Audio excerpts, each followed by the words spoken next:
দেখো গাইস, এটা হচ্ছে বাঁশবাড়ি রেঞ্জ। এখানে আমরা এসছি সাফারি করতে। তো পিকক দেখেছি,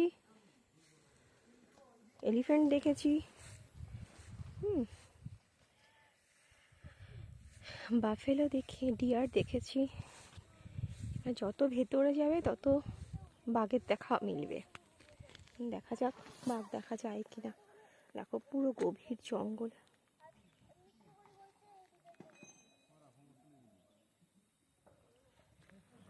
দেখো এখানে দাঁড়িয়ে থাকতেও ভয় লাগছে, কখন কোন দিক দিয়ে অ্যাটাক করে। যদিও আমাদের এখানে একটা ফরেস্ট ক্যাম্প রয়েছে, এই যে ওয়াচ টাওয়ার রয়েছে, তাই আমি এখানে সাহস করে নেমেছি।